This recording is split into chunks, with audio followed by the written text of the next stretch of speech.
Kitab Habakuk. Habakuk pasal 1.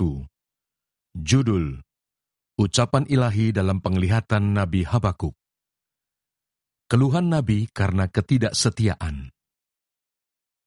Berapa lama lagi, Tuhan, aku berteriak, tetapi tidak kau dengar. Aku berseru kepadamu, penindasan, tetapi tidak kau tolong. Mengapa engkau memperlihatkan kepadaku kejahatan, sehingga aku memandang kelaliman? Ya, aniaya dan kekerasan ada di depan mataku. Perbantahan dan pertikaian terjadi. Itulah sebabnya hukum kehilangan kekuatannya dan tidak pernah muncul keadilan, sebab orang fasik mengepung orang benar. Itulah sebabnya keadilan muncul terbalik. Penghukuman yang dijalankan oleh orang Kasdim. Lihatlah di antara bangsa-bangsa dan perhatikanlah. Jadilah heran dan tercengang-cengang, sebab aku melakukan suatu pekerjaan dalam zamanmu yang tidak akan kamu percayai jika diceritakan. Sebab sesungguhnya akulah yang membangkitkan orang Kasdim, bangsa yang garang dan tangkas itu, yang melintasi lintang bujur bumi untuk menduduki tempat kediaman yang bukan kepunyaan mereka. Bangsa itu dahsyat dan menakutkan. Keadilannya dan keluhurannya berasal daripadanya sendiri. Kudanya lebih cepat daripada macan tutul, dan lebih ganas daripada serigala pada waktu malam. Pasukan berkudanya datang menderap, dari jauh mereka datang, terbang seperti Raja Wali yang menyambar mangsa. Seluruh bangsa itu datang untuk melakukan kekerasan, serbuan pasukan depannya seperti angin timur, dan mereka mengumpulkan tawanan seperti banyaknya pasir. Raja-raja dicemoohkannya, dan penguasa-penguasa menjadi tertawaannya. Ditertawakannya tiap tempat berkubu, ditimbunkannya tanah dan direbutnya tempat itu. Maka berlarilah mereka seperti angin dan bergerak terus. Demikianlah mereka bersalah dengan mendewakan kekuatannya. Di manakah keadilan Tuhan?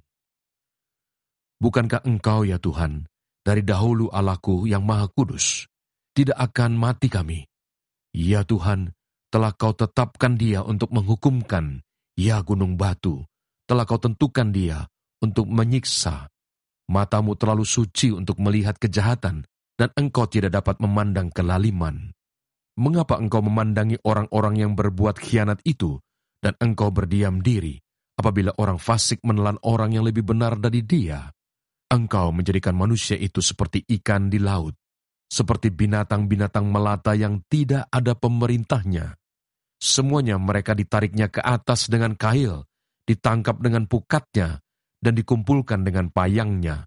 Itulah sebabnya ia bersukaria dan bersorak-sorai. Itulah sebabnya dipersembahkannya korban untuk pukatnya, dan dibakarnya korban untuk payangnya. Sebab oleh karena alat-alat itu pendapatannya mewah dan rezekinya berlimpah-limpah. Sebab itukah ia selalu menghunus pedangnya dan membunuh bangsa-bangsa dengan tidak kenal belas kasihan.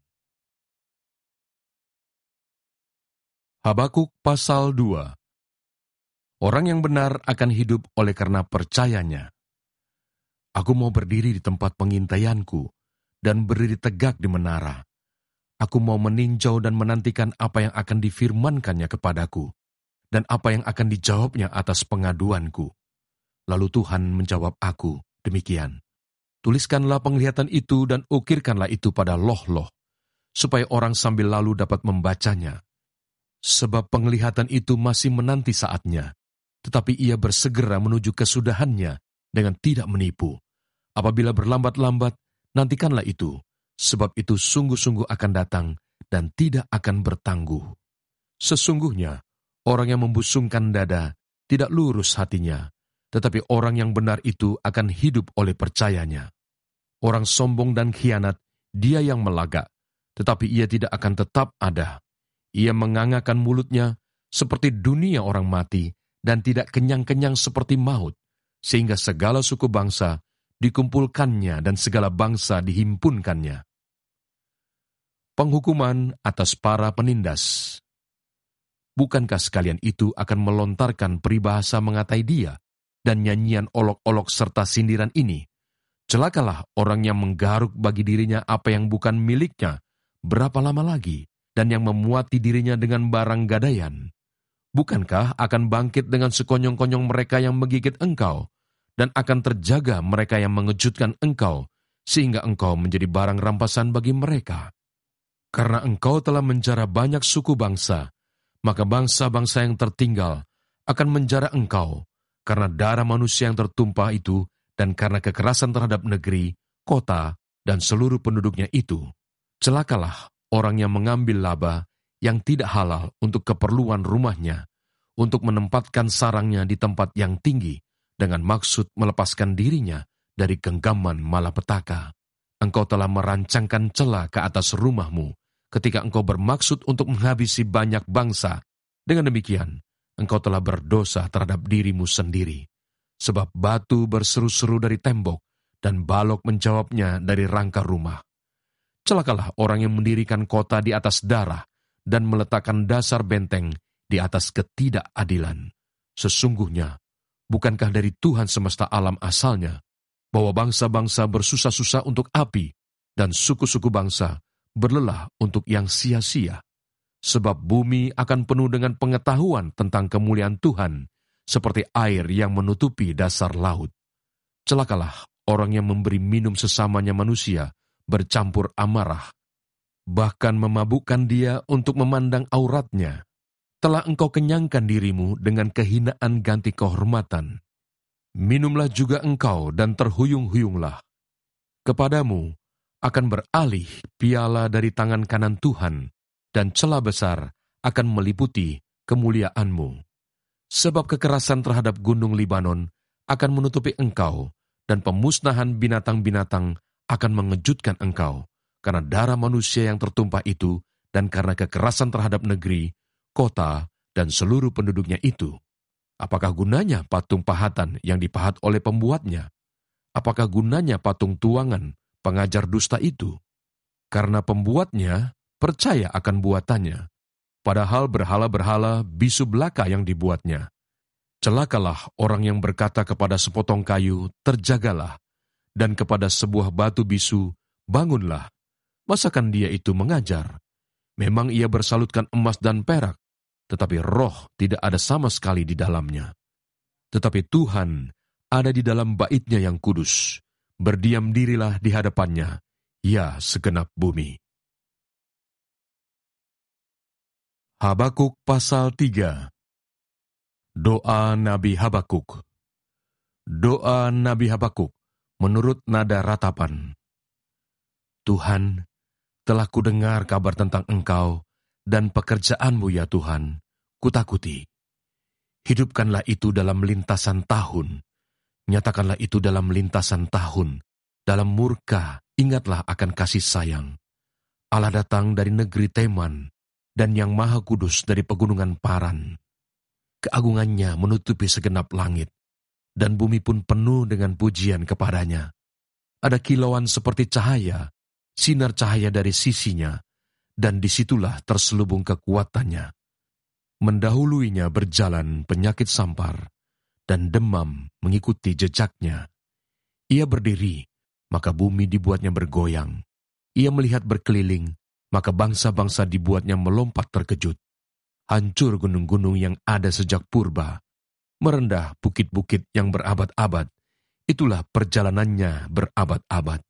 Aku melihat kemah-kemah orang Kusyan tertekan, kain-kain tenda tanah Midian menggetar. Terhadap sungai-sungaikah, ya Tuhan, terhadap sungai-sungaikah murkamu bangkit? Atau terhadap lautkah amarahmu, sehingga engkau mengendarai kuda dan kereta kemenanganmu? Busurmu telah kau buka, telah kau isi dengan anak panah. Engkau membelah bumi menjadi sungai-sungai. Melihat engkau gunung-gunung gemetar, air bah menderu lalu, samudra raya memperdengarkan suaranya dan mengangkat tangannya.